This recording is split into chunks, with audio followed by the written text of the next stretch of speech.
Ladies and gentlemen, good day and welcome to the Welspun Specialty Solutions Limited Q4 and FY24 earnings conference call hosted by Welspun Securities Limited. As a reminder, all participant lines will be in the listen-only mode, and there will be an opportunity for you to ask questions after the presentation concludes.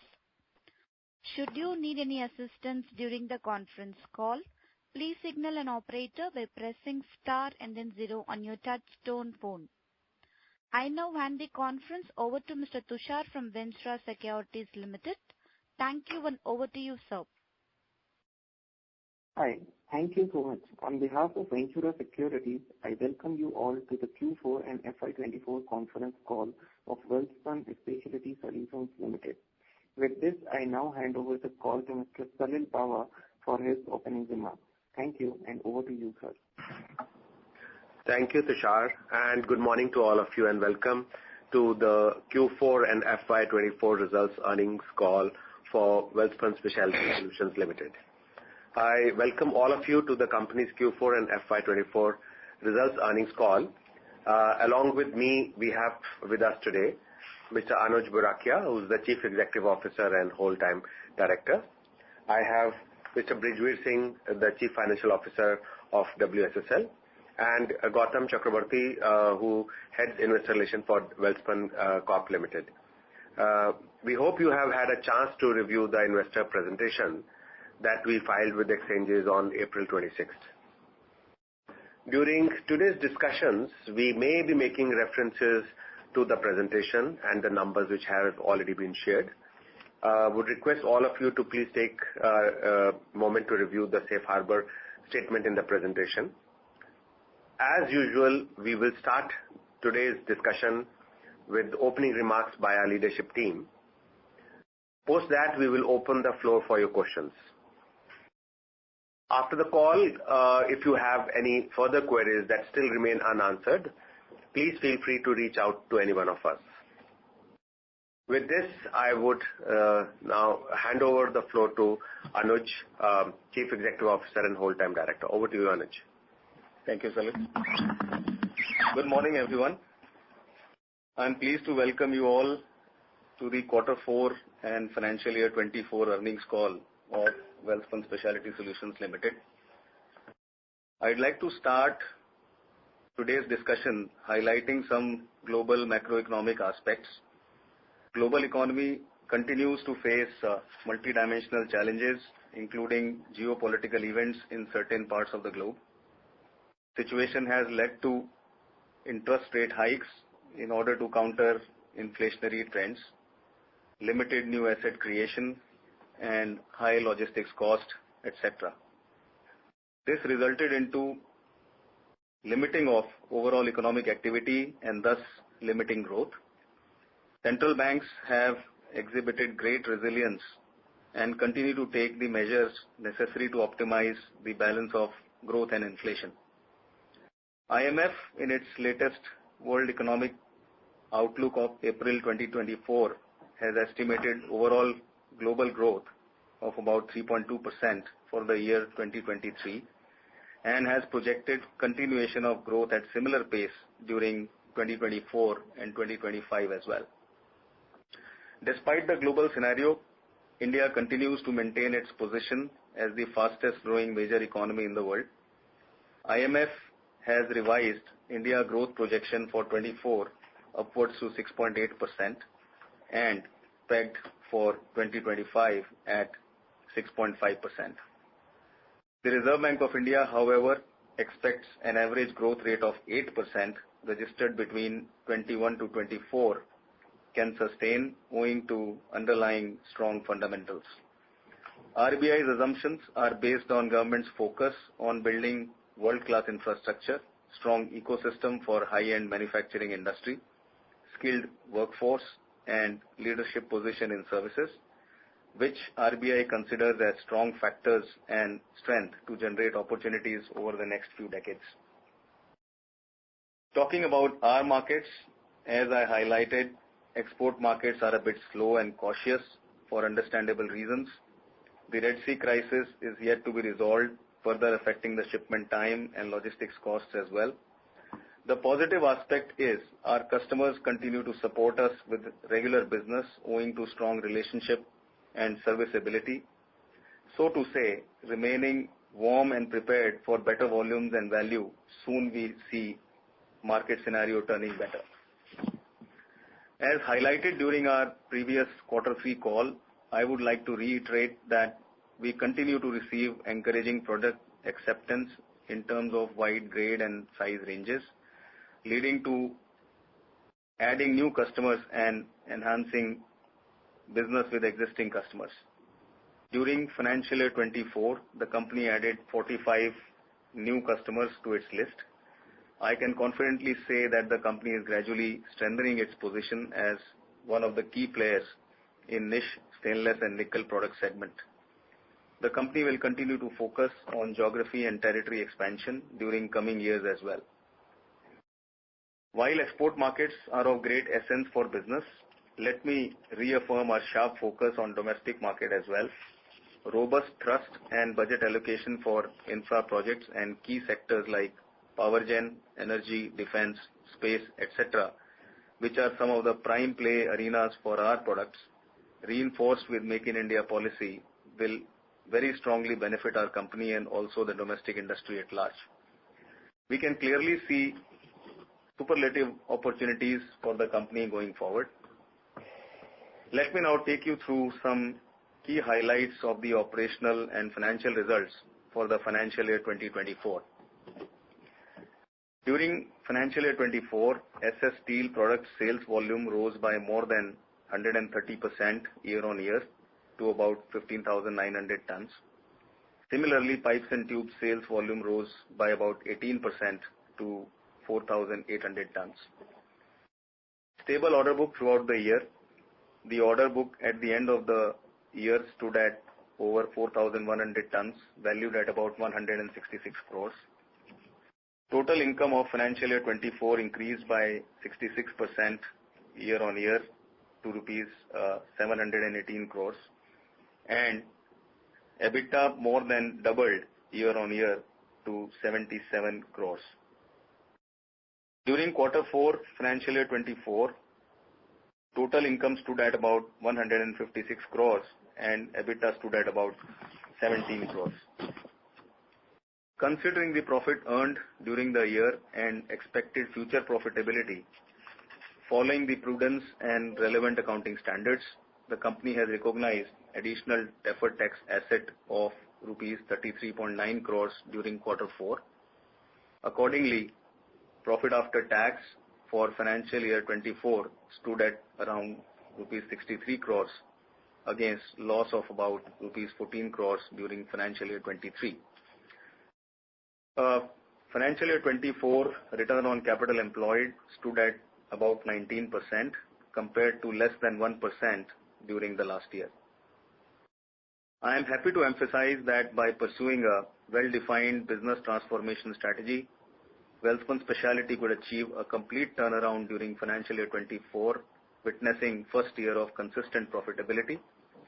As a continuing endeavor, company remained highly focused on research and product development. Many high value grades got developed and delivered both domestic and export markets during financial year 24, including the likes of 904L, 30432, alloy 800, alloy 625, ultra low cobalt steel for nuclear power, seamless hollow bars, Welsonic 50, etc., etc. Thus laying a strong foundation for future volume and profitability growth of the company. I am happy to inform that Welspun Specialty now stands qualified by BHEL and NTPC for manufacturing and supply of supercritical boiler tubes in stainless steel grades S30432 in an integrated manner, that is from steel making to final tubes. This is a significant qualification, a true import substitution by the said PSUs, and will pave way for entry of the company in this attractive business segment. Our focus on all the three aspects of ESG remains intact. From zero renewable energy until last year, financial year 23, company sourced about 30% total electricity from renewable sources during financial year 24 and endeavor to increase this further in future.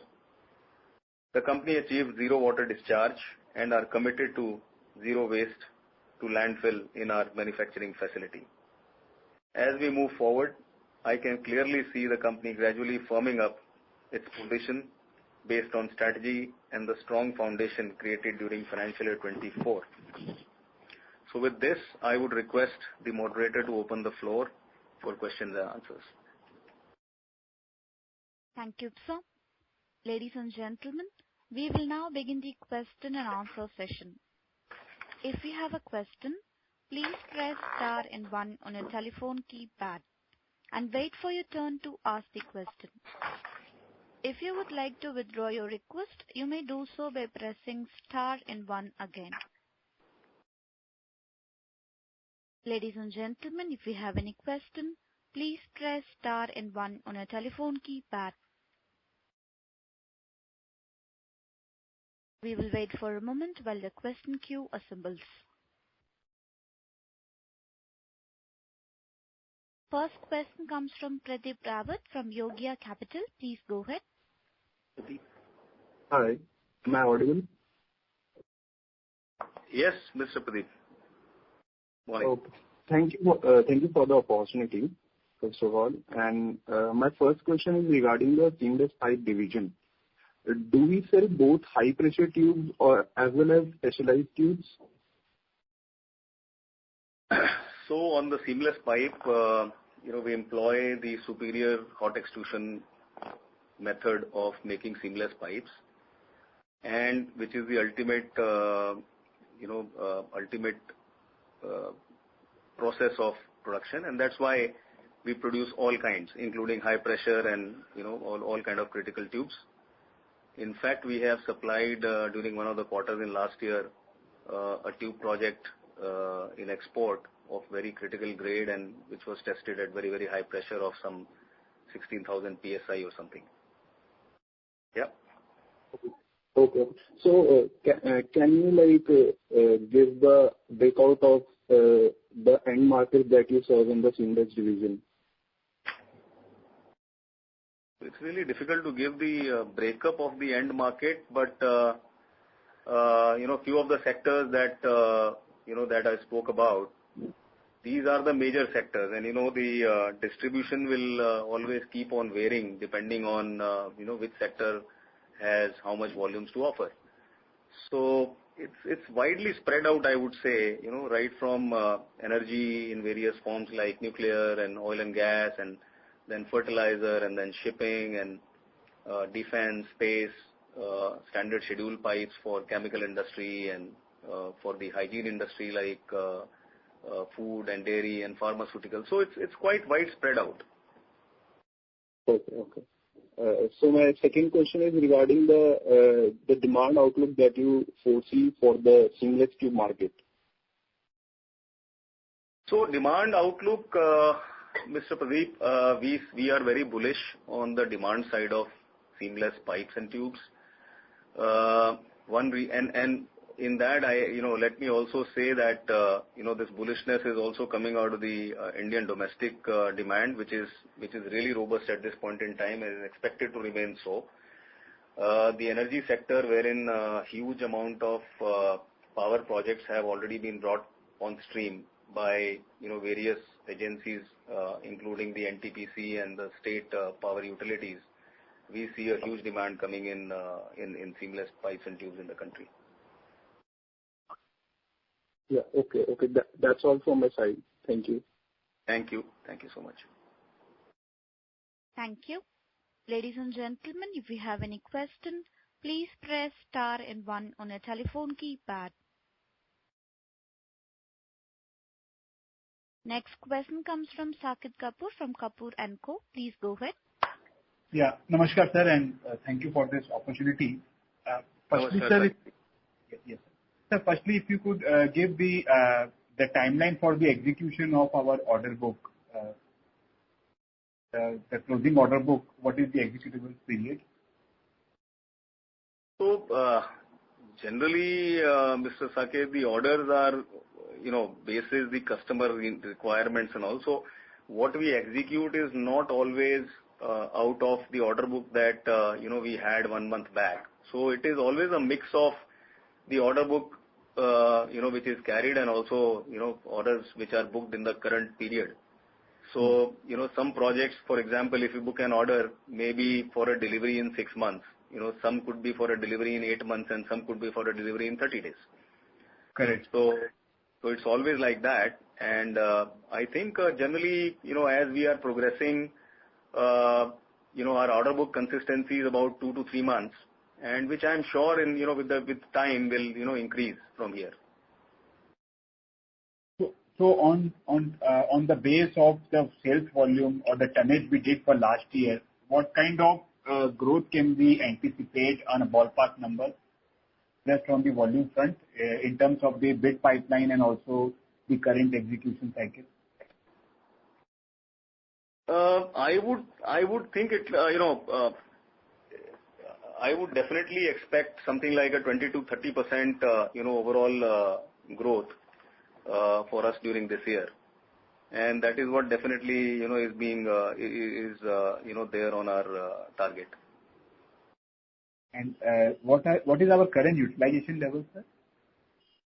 Our current utilization level is definitely low. So increasing the capacity utilization is core to our business strategy. Like financial year 24, I would say the steel utilization was about 30%, around that, which is quite low, and therefore there is a definitive headroom to grow. And similarly on the pipe, the utilization remained around 65-70%. So there also we definitely have a headroom to grow. Okay. And what should be the likelihood in terms of utilization levels for this year, in terms of this 25% volume growth which we are penciling in for the year? What should be the utilization level, average utilization levels for us? I think, Savi, the overall 20 to 30% growth, what is being envisaged in this year is, basis the average utilization improvement and, mix of, let's say, pricing, products and so many things. So I think it will not be really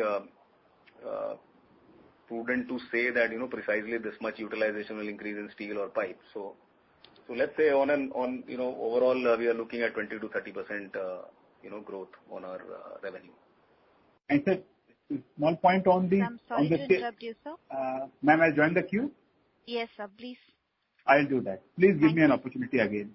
Sure, sir. Thank you. Next question comes from Nirav Shah from GC Holdings. Please go ahead. Yeah, good morning, sir, and thanks for the opportunity. Morning, Niravji. A few questions. So firstly, if you can just share the production numbers for bars and pipes, production numbers, not the sales number. We give the sales numbers in our presentation. But what were they for 24 financial year? So production volume for financial year 24 in case of bars was about 25,000 tons. And in case of pipe, it was about 4,750 or something like 4,800 tons. Okay. And quarter 4, if I round off, so pipe about 1,350 tons and, steel about 6,000 tons. Okay. And we added 45 customers. So of this, how much were added on the exports market? I would not have that right away, but I can say that, generally our mix is about 50-50 or 60-40. So but, I would assume something like... Yeah. So we've been saying that the export market, particularly the European market, is seeing a lot of pricing pressure. I mean, Yeah. What are the catalysts that you would monitor which would signal that we are towards the end of the pricing pressure? And how much did we export, just specifically in terms of growth, export volumes grew in entire FY24? So in terms of percentage, Niravji, there, in fact, we were only able to maintain the proportion, and if you really see, financial year 24 is the first year of real activity for WSSL also. So it will not be really, I would say, prudent to really compare with the past periods as the activity level was very, very low. this year had remained quarter-on-quarter, if we see, quite flattish in nature, while the markets were not doing well for understandable reasons, the war going on in neighborhood and, with kind of energy crisis they had during the initial quarters. Now, having said that, we still are very optimistic and bullish on our export markets for two, three reasons. One is, as a company, we can't really do much about geopolitical events or, overall economic performance of EU or, any of these countries. But our strength lies in, the range that we offer, the kind of grades and products that we offer, and our serviceability and the customer relationship. So for us, until now, we have, very well protected our, business with all of our customers and increasing those. And as the time improves, we are very sure that we are, completely prepared for further jump in our volumes and our cooperation with these countries. Got it. And lastly, on profitability front, that would be much better in the export market compared to domestic, or both of them are largely on par? Not necessarily, because it depends. Our products are such that we work on normal profitability products, and some are very high profitability products. And all the sectors exist in India as well as, in the export markets. It depends, what kind of product are you selling. So even some of the domestic sales could be very high profitability, items, and exports also could be like normal profitability. So we really cannot say that export is very profitable and domestic is not, or vice versa. Got it. Great. Sir. And our sustenance, the maintenance capex will be in the region of 10 odd crores for 25? Yeah, you're right. So yes, while we need to remain updated with the time, and we do some maintenance, technology upgradation and things like that. So this year also we are envisaging something like 10-15 crores of maintenance capex. Got it. Great, sir. Great. Thanks, sir, and I will be back on the queue if I have more questions. All the best. Okay. Thank you. Thank you. Ladies and gentlemen, if you have any question, please press star and 1 on your telephone keypad. I repeat, ladies and gentlemen, if you have any question, please press star and 1 on your telephone keypad. Next question comes from Asim Bade from DAM Capital Advisors. Please go ahead. Hi, morning. Thank you for the opportunity. So I had a question on the method of production for seamless pipes. So you mentioned that you use hot extrusion. The other way is to make it is via hot piercing. So can you just contrast the two methodologies, cost of production, capex, and is the return ratio similar for both processes, or is it higher for hot extrusion? So let me put it this way, Asimji. So there is a big spectrum of stainless steel products, right? It includes pipes, tubes, high pressure tubes, and then it's and then when you combine it with various grades, then probably what we will get is like hundreds of products coming out. Now, when it comes to very high, let's say high grade items like starting from duplex and above and nickel alloys and all, they cannot be produced by piercing at all. So on that complete range, the only route that's possible is hot extrusion route. And as far as the medium and low value items are concerned, grades are concerned, there also some of the size combinations can only be produced on extrusion and cannot be done on piercing. So in nutshell, I can say that anything and everything is possible on extrusion press, whereas piercing can only do some portion. And another, if I have to add to it, is that portion is mostly on the commodity side of seamless pipes and tubes, and not the specialty. Okay, so hot extrusion will produce everything, but hot piercing will not. That's the key takeaway, right? Yes, you can say that. That's one of the factors. Yeah.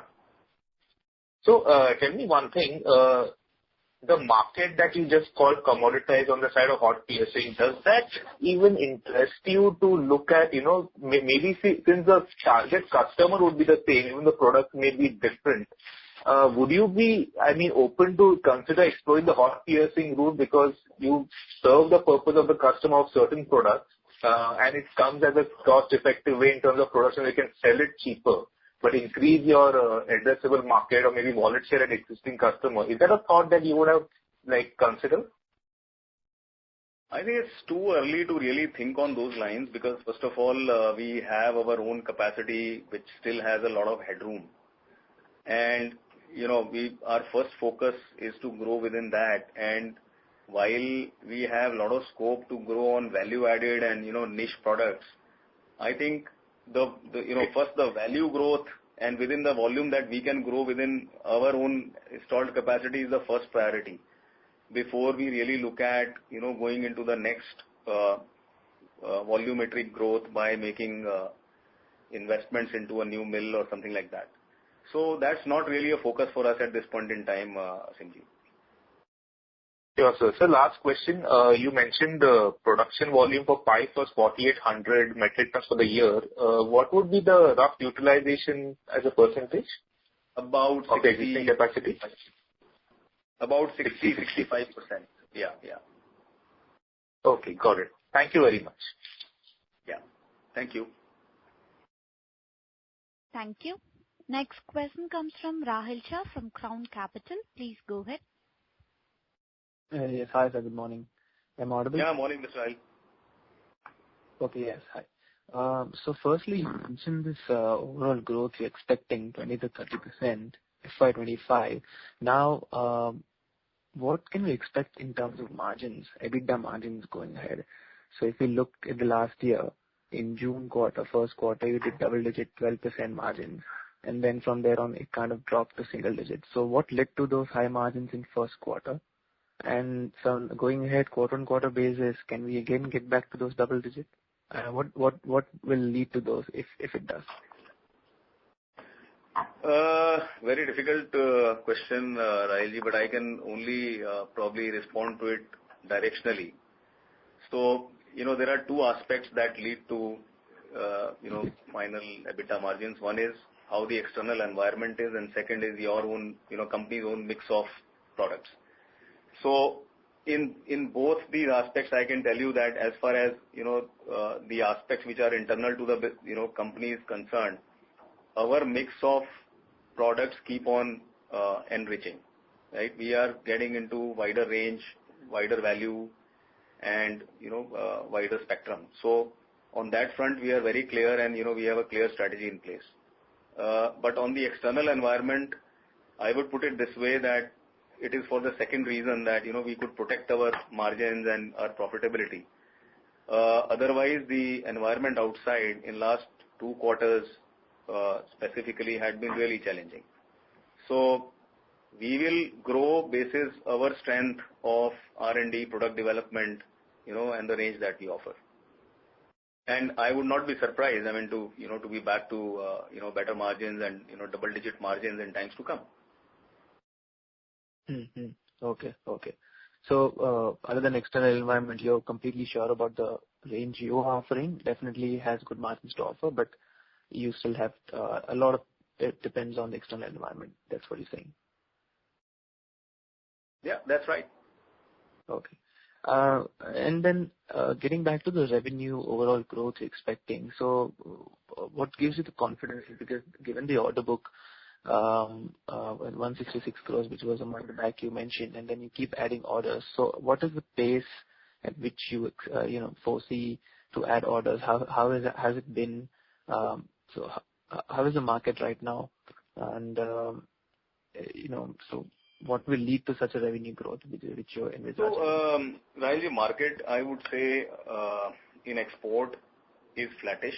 So growth for us will come by way of, let's say, increasing of business with existing customers, first of all, which have already started showing signs, and let's say when we are in market, we know what's happening. And also where a lot of developments that have been done and, validation supplies made during last year will start converting into regular business. See, this is a very typical nature in these, let's say these kind of products that any customer that you make would always start small, with validation supplies, and which is then followed with testing and application, everything, and then after full satisfaction only the real business starts. So whatever was done in the last year will start yielding more business for us. And second is, as I was mentioning, this year particularly, I mean, we are very, very bullish on domestic market as well, especially in case of pipes. So it is the mix of many factors, our own capability improvements internally, what we have done in terms of size and grades.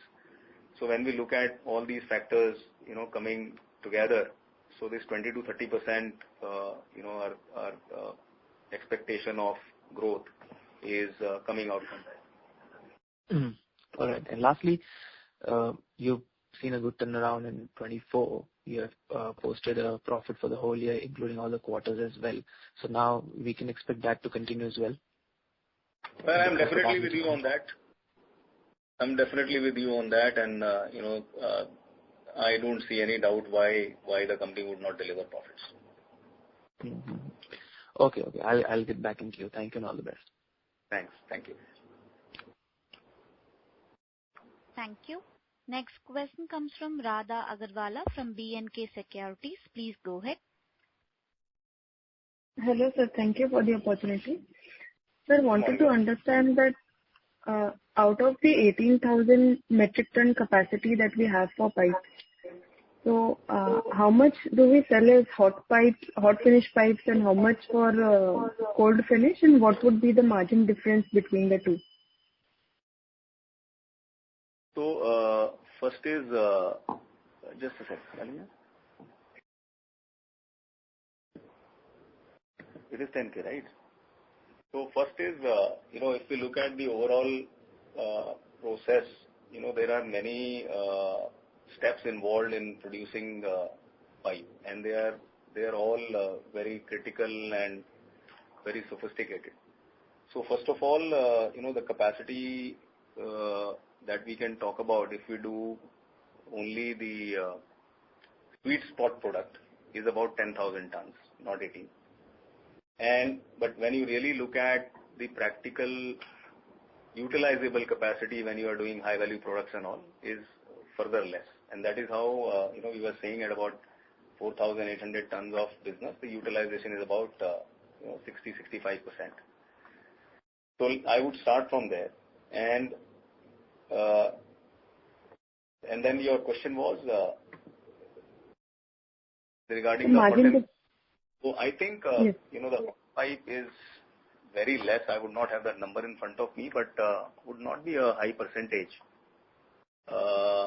because any alloy, nickel alloy, or duplexes and those kind of grades do require cold process, either by the nature of the product or as a requirement by the customer.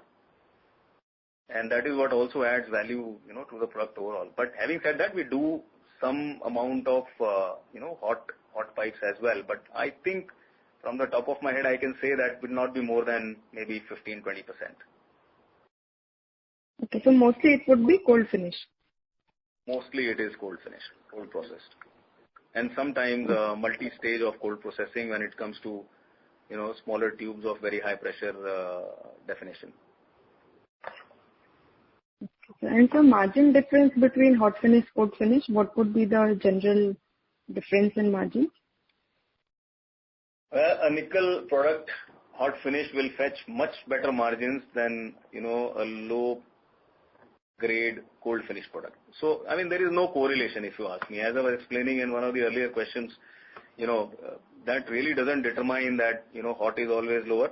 You can say that, but when we sell such a range of different products, I mean, it's really, difficult to pinpoint that only cold finish will give better margins and hot finish will not, and vice versa. Okay, sir. So secondly, some of the players in India are currently forward integrating into stainless steel billets, etc. So how difficult would it be for players like this to further forward integrate into SS pipes? Like, what would be the key hurdles or difficulties will they face apart from getting the certifications? Okay. You see, we are, at least I am not aware of new billet capacities coming, any big billet capacities coming, because most of these stainless steel producers who are melting and producing steel, according to me, they remain the same. Maybe restart of one or two facilities which used to be there and were not operating for a couple of years, and then they are getting restarted. But new capacities, according to us, are not getting created here on the billet. As far as entering into seamless segment is concerned, I can only tell you that it's technology-wise an entry barrier, except getting into a small size piercing mill, which is these days we see a lot of trend coming in India. People are bringing it. But when it comes to value product, which is high value and which is going for very critical applications, that product is not going to work. And I am not really sure as to how many people are or how many companies are contemplating it. But that's a serious entry barrier to get into a product like this. All right, sir. So lastly, by when do we plan to fully utilize the existing capacities? And also, if we are running the pipes at 65% utilization, so are we expecting a capex in another year and a half or so? And if that happens, would it be greenfield or brownfield? Okay, so one is volumetric expansion is definitely not there on the cards because we have enough capacities, first of all, and the top priority is to utilize those capacities.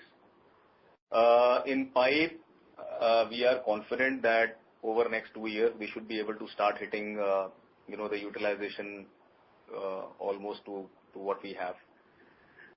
Steel also, a significant capacity utilization is definitely envisaged in 2 years' time. The capex will not be really, it's not contemplated at this point in time except for maintenance and sustenance capex of 10-15 crores a year. That is definitely will be required for keeping up with the new technology and developments that are taking place around. All right, sir. Sir, you didn't mention about whether the next requirement of capex would be greenfield or brownfield. Whenever we require it. Well, that's not been thought. You see, at the most, if we go forward and look at doing some kind of a capex, will only go into enriching the product portfolio, not the volume, right? So, by that standard, I don't see any greenfield kind of capex which is there on the agenda or on the cards for sure. Okay, sir. Thank you and all the best. Yeah, thank you. Thank you. Ladies and gentlemen, if you have any question, please press star and 1 on your telephone keypad.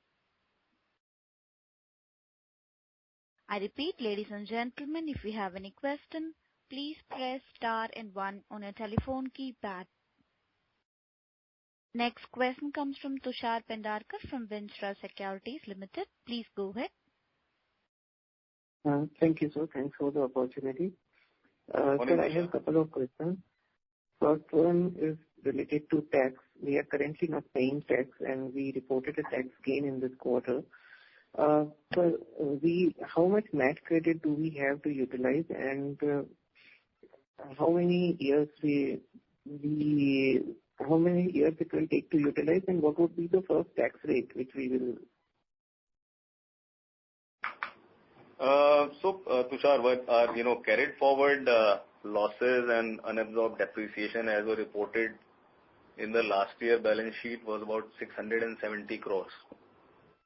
For 31st March 24, I would expect it to be around 600 crores, but after the year adjustments and all, but that will be published along with the schedules as we go on. I think towards the end of sometime in May. So, but it is expected to be about 600 crores. It's really very difficult to say as to how many years it will take to really absorb. If you ask me, I would desire to do it right away, but it's really difficult to give a projection around that. Okay. But what has been recognized on at the end of the year, is let's say since there is a sustained profitability and which is expected to continue, then applying prudence and also the relevant accounting standards, what worked out is about 33.9 crores of deferred tax asset, and that has been recognized. Mr. Tushar, this is Brijveer Singh here. Just want to add that the company has moved to new regime of taxation. So considering that, the MAT credit concept will not be applicable in this. Okay. And sir, the second question is related to SS bars. How much steady state typical EBITDA per ton we earn on SS bars?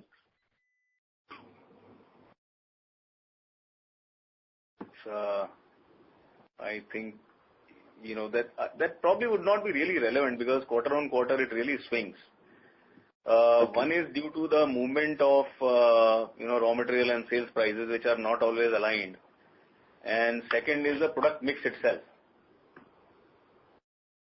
So I think we'll have to look at it in a holistic manner, and very difficult to pinpoint that this is a kind of yeah. Okay. Thank you, sir. Thanks. That's all from my side. Thank you. Thank you. Next question comes from Meeraj Shah from Aryan Capital. Please go ahead. Hi, good morning, sir. Thank you for the opportunity. Yeah, good morning. Just a couple of questions, sir. First is, what would be our current mix of domestic versus export sales for FY24 full year? The reason why I want to understand this is that I believe we feel the export segment market is a bit weak, while domestic we believe it is strengthening. But it's kind of conflicting with our earlier commentaries that when we were expecting export market, especially Europe, to be extremely strong. So I want to understand if we are moving our focus towards domestic, or are we going to still maintain our focus in exports as well going ahead? So, there are two things. I think we are mixing two things. So I'll just like to clarify. As far as our focus is concerned, every single market is absolutely focused for us. And company has deployed all necessary resources and bandwidth to see that, we extract the best business out of any market that we are in. Now, the second aspect is, while, we have focus, what is likely, the likely situation, in immediate future that, we expect. So, as stated in earlier commentaries, now also we are very clear that for us, European market, not just European market, in fact, we have started working on the other markets already in last year, and that should also start showing results in current and future years. Export is not going to lose any significance in the business strategy. But realistically speaking, the way things are going in the external environment, this year we are seeing that activity on export might be little cautioned or lower. As far as financial year 24 is concerned, our export remained at around 40% of the total sales, and which during quarter 4 further came down below 30%. So here we are prepared for, let's say, business both in domestic as well as export markets, and as the environment goes, we are going to address it accordingly. Understood, sir.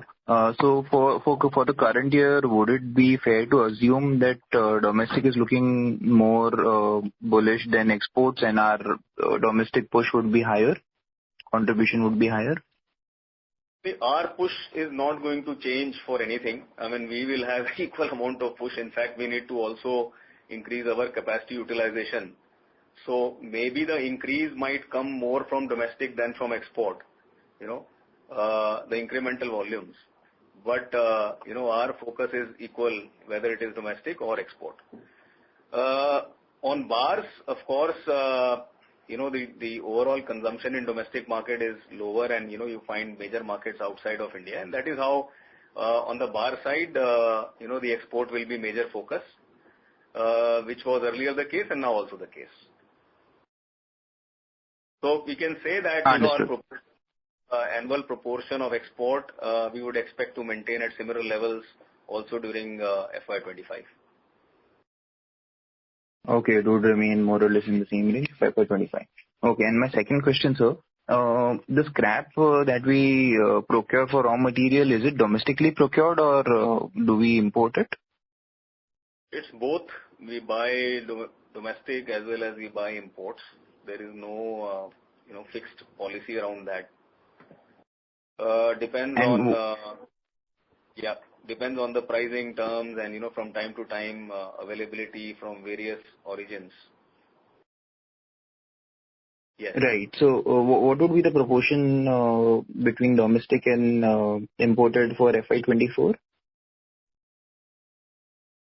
Again, changes quarter on quarter because, depends on exchange rate, availability and so many things. But I think our import this year, let's say financial year 24 was less.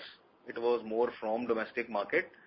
I would say about 30-35% might have come imports and the balance from domestic. And which also is the case. Currently also that seems to be the case. Okay, currently, okay, post FY24. And what kind of pricing difference do we see between domestic and import? That's not fixed, but obviously you see the market corrects itself, equilibrium will always be there. So, the difference is never very huge. It is in the range of like 2% to 4%. But which is important, as a business, we need to protect our cost. And that is how, the evaluation is done basis the landed cost for the company. And, and also the deliveries. And the decisions are taken accordingly. Understood. 2 to 4% domestic is cheaper, right? No. I'm saying, when domestic is cheaper or export is cheaper, the spread between the two pricing cannot be more than, anything between maybe 1 to 4%. Let's say not even 2 to 4%.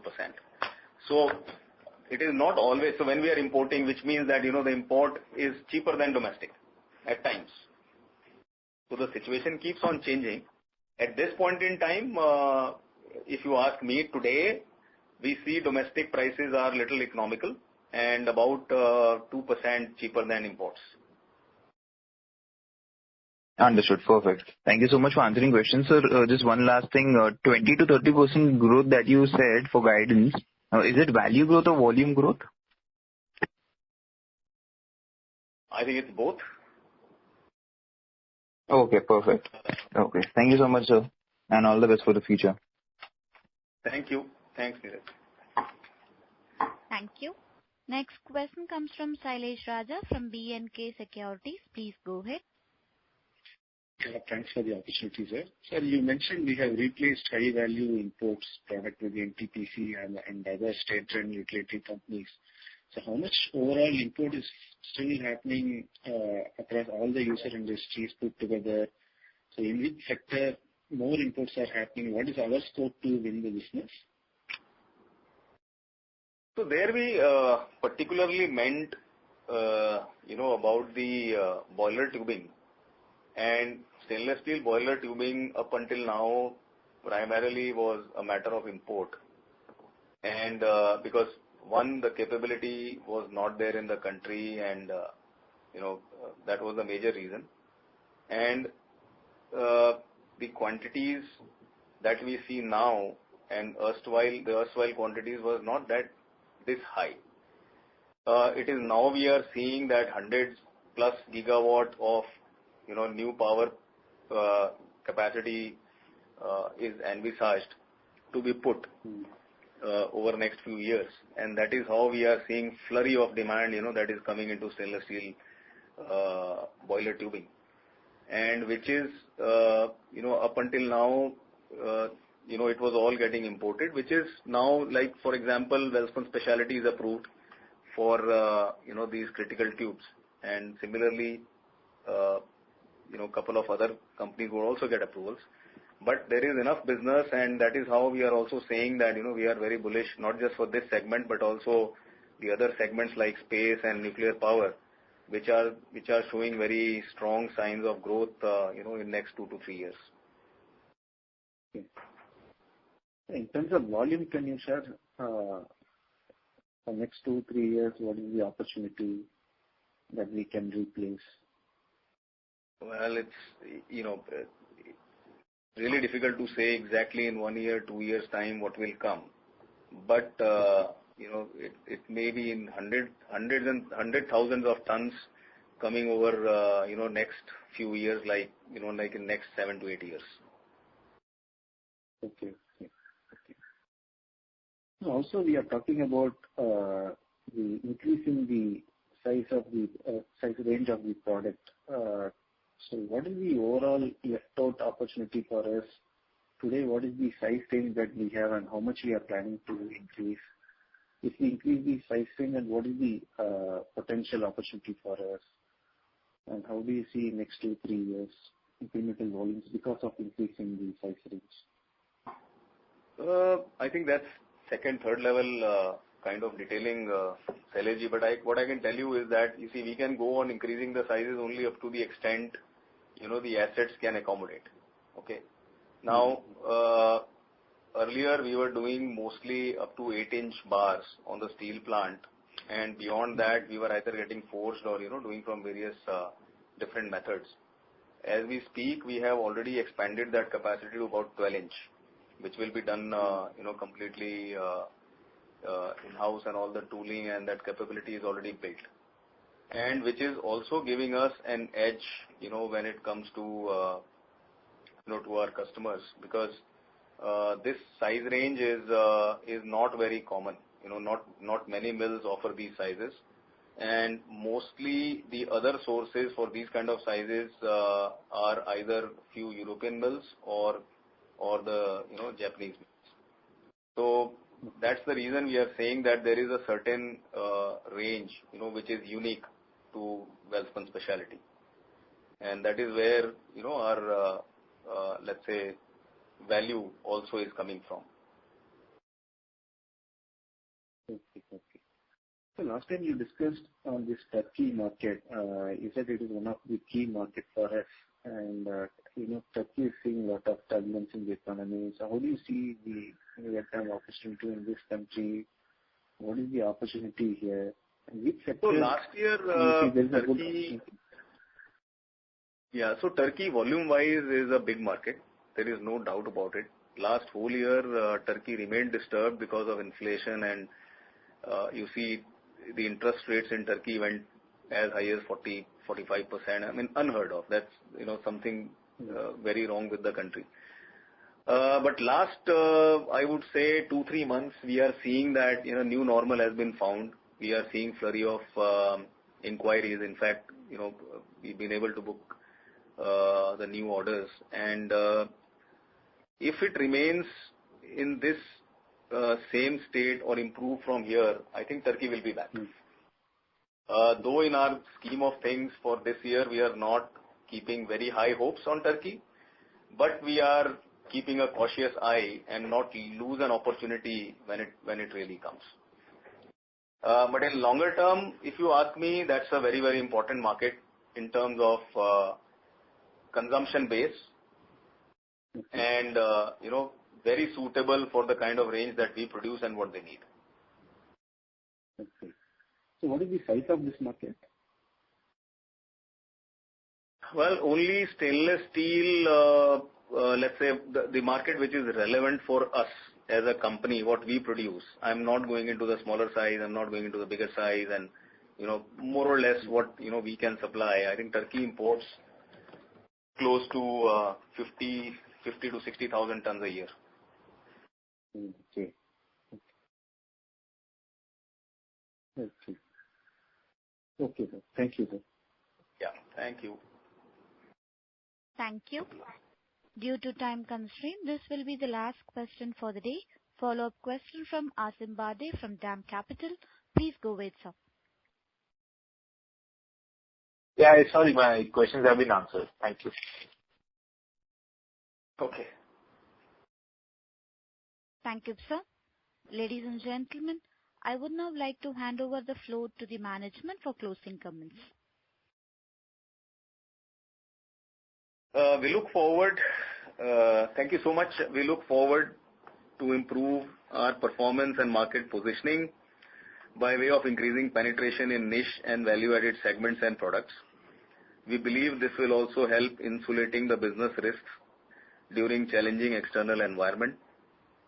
We are confident that performance of the company will sustain and further improve with unstinted focus on penetrating into newer markets and customer acquisition, developing and delivering new value-added and critical products, strategic cooperation and securing approvals and accreditations, nurturing innovation and digitization of processes which are part of company's growth strategy.